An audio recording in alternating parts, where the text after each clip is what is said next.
Welcome back po sa aking munting channel, Mr. Ukol. Nandito na naman po ang inyong lingkod para magbigay ng tips at giya para po sa araw ng Miyerkules, June 4, 2025. Wednesday tayo, Wednesday racing, no? Alas 5 pa rin po ang karera. Medyo may Super 6 carryover na 28,493.86. Ganun pa rin, no? Bearing races pa rin tayo. Rating based handicap system race. Bati tayo, no? Shout out Mr. Raul Rivera, Henaro Tarok, Dennis Rile, Roseller Gagawin, Donny Dacalanyo, Boss RB Borja, shout out. Kaya Boss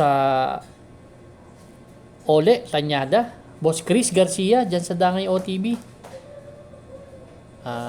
Cap Larry Uson at Sardeo. Ganoon na rin po sa ating mga subscriber at mga nanonood dito. Shout out po sa inyong lahat. Start na po tayo. Race number 1, ito po yung start ng winner take all event, covers races 1 to 7. Meron tayo dito nga 10 kalahok but 8 in betting options lang tayo. 3-year-old and above maiden race, non-placer tong grupo na to. Distansya po 1,400 meters, alas 5 ang start. Dito ang first choice ko yung number 2 na si Amaria. Si Amaria kasi medyo matataas ang nilalabanan nito para sa akin, no. Medyo tingin ko hindi nilaban nakaraan to eh. Pero andun na rin naman siya. Panlima, dumating kila Dress to Win to. Doon kila Cerveza, 1.30 medya. Change jockey from dalawang beses kay GL Ciego yata ito eh. Joel Ciego naman ang sasakay ngayon.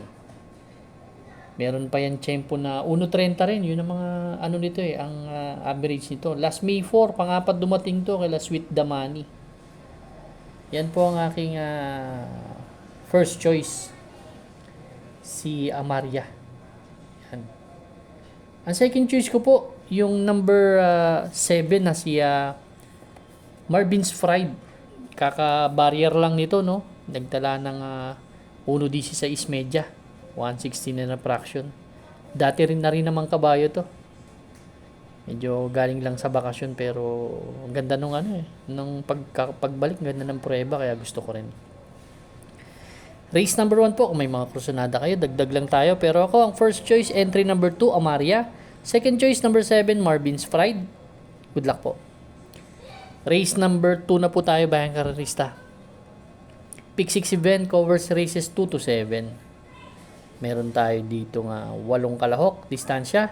1,200 meters lang, 11 to 15 split po. At 5:30 po ang race number 2 natin. First choice ko po, entry number 8, Animo Lasal. Actually, si Animo Lasal talagang tumatakbo to sa si 16 to 21. Pero ang huling takbo niya, last May 24, doon kila Summer Rule. Tercero dumating yan, doon kila Top Pusey, nagtala ng 129 sa 1,400 meters. Pero ang best time, may magandang panalo yan eh. Doon sa maiksi sa 1,200 meters nung tinalo niya si Suber Tatiana pero last January pa. Pero nasa kondisyon naman at maganda yung post position kaya tingin ko malaking chance ang manalo kung magbabakbakan sila sa harap. Second choice ko yung number 3, Make or Break, isang dibandera. Segundo to last time out kaya carried away. 129 din ang tinala. Matulin tong kabayo na to kung hindi nila habulin may chance ang manalo to. Pinanggalingan din ito 16 to 21. Magbibigay akong third choice itong number 6 na dibandera din na si My Diamond. Ito naman last May 23 may 1.13 medya na tinalayan doon kila heavyweight, panlima dumating, halos na nandun na rin yan. Ito, kung papatulan niya si si Make or Break, lutsahan sila talaga may dadating na remate. Pero kung isa dyan magbigayan, pwedeng manalo yung isa dyan, kaya kinuha ko rin. Race number 2 ang first choice, entry number 8, Animo Lasal. Second choice number 3, Make or Break. Third choice number 6, My Diamond. Good luck po. Race number 3 na po tayo, Bayang Karista.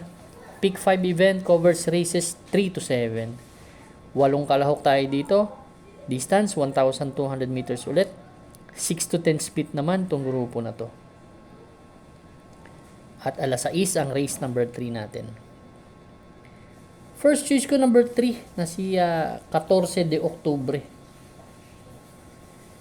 Si 14 de Oktubre, segundo to kay Red Sol nakaraan, nagtala ng 1.15 media. Ang worry ko lang dito siguro yung post position, pero kung makakalabas ng maganda kasi parang nagsimpleng batak lang sa kanya yung tinakbo niya nakaraan Parang kulang pa si Kabayo pero mataas na grupo yung nilabanan. Second choice ko yung number 6 na si Cherubim. Ito galing siguro sa 2 segundo na to. Si Cherubim, segundo to kay King Hans last May 21, 1.15 media. Segundo rin to kay Predis Cutie. Last May 2 naman, 1.14 media naman ang tinala. Kaya nasa condition din tong kabayan to. Palaging nasa balya ang post position. Ngayon nasa labas siya, susubukan siya. Magbibigay akong third choice yung number 2, si Golden Petita. Gaya ng sabi ko, magaling kasi ito sa 1,200 meters, si Golden Petita. Si Golden Petita naman, meron niyang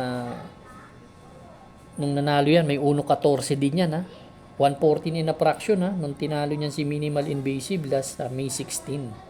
Kaya may panalo sa akin yan. Same rider din ang sasakay. Race number 3 po, ang first choice entry number 3, 14 de Oktubre.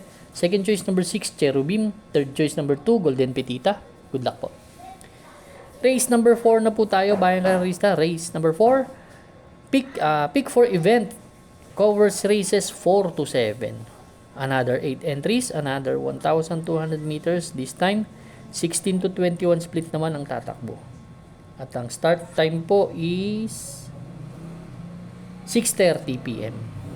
Ito, magandang karera rin to. Ang first choice ko dito sa laban na to, yung entry number 4 na si Artseb. Si Artseb, dun to tumakbo, pang-apat dumating kaila heavyweight. Na nandun din si Darna nun Segundo si Darna, nagtala ng 1.13 media. Yan ang aking first choice. Ang second choice ko yung number 7 na si Noble Touch. Last March, nanalo yan ng banderang tapos. Magaling ang inete. Baka kung mauuna dito kung di nila habulin, baka may panalo talaga to. Third choice ko, nakikita ko llamado dito, si Darna. Medyo 57 na timbang, no? Ang worry ko lang kay Darna, medyo yung post position hindi maganda, pero tingin ko pag makapwesto ng maganda, malaking chance rin manalo. Kumbaga sa prueba, lamang siya dito. Segundo yan kay heavyweight nakaraan. Race number 4, ang first choice number 4, Artseb. Second choice number 7, Noble Touch. Third choice number 2, Darna. Good luck po. Race number 5 na po tayo, Bayang Karista. Last extra double and last daily double plus 1 po. Another 8 entries tayo dito, 1,200 meters distance. 5 split placer naman tong grupo na to. At alas 7 ang start. Ang first choice ko, si Adorable Felicia. Actually, si Adorable Felicia galing sa 6 to 10 to. Last May 14 nga. Last May 10. Segundo to kay kay Manila Boy. Nagtala ng 1.30 pero May 24 tumakbo yan kila Space Jam Don Damiano, 1.30 rin ang tinala sa 1,000 na 400 meters, pang-apat dumating. Same rider ang sasakay. Medyo matataas ang grupong nalalabanan. Kaya same rider din, kaya yan ang aking first choice. Second choice ko yung number 1 si Winning Shot. Ito galing din sa 6 to 10 split to. Si Winning Shot naman last May 23 kay Ivan naman tumakbo yan. May 1.16 median tinala, same rider ang sasakay. May panalo rin sa akin tong kabayo na to, kaya yan ang aking second choice. Kaya race number 5 ang first choice number 7, Adorable Felicia. Second choice number 1, Winning Shot. Pero kung mga kusunada kayo, dagdag lang po tayo. Good luck po. Race number 6 na po tayo. The penultimate race. 8 kalahok, 1,200 meters distance, 6 to 10 split. Start time po, 7:30 p.m. Dito ang senaryo, bandera si Tokyo Rumba. Mga nakasunod sa kanya si West of the East, Beyond Smart. Pero ang first choice ko dito yung number 3 na si Hot Legs. Si Hot Legs nakaraan, galing sa panalo to, last May 14. Golden Jaraywan tinalo, 1.14 medya ang tinala. Medyo lamang sa sa preba. Pero deremating kabayo, pero kaya magbibigay ako ng second choice ko itong medyo nakakakuha na ng rhythm niya at kondisyon tong Sunshine June, tumitimbang-timbang na kasi. Kaya race number 6 ang first choice, number 3 Hot Legs. Second choice number 1 Sunshine June. Good luck po. Race number 7 na po tayo, last and final race for Wednesday night racing. Paratingan ng ating mga exotics. Winner take all, pick 6, pick 5, pick 4, last extra double and last daily double plus 1, especially super 6 carry over po. Dito po ikakarga yan. Dito naman ang gusto ko yung number 4 na si Freddy's Cutie. Si Freddy's Cutie last May 28, segundong dikit to, halos kapraso lang to kay Grand Majesty. 114.5, same rider ang sasakay dito. Tama, same rider ang sasakay. Si OP Cortez, gamay niya kasi yan. Kasi napanalo niyan last May 9. Si Cherubim ang tinalo, 114.1 tinala. Tingin ko, nag-umento si Kabayo. 56 ang timbang, medyo tingin ko pwede pa ipanalo. Hindi naman umakit ng grupo to. Kaya, para sa akin, ito, isang solo ko. Susuluhin ko po. Number 4, Freddy's Cutie. Kabayo ni Maceda. Good luck po, Bayang Karista. Maraming salamat po sa inyo walang sawang pagtangkilik sa aking munting channel. Good luck and stay safe.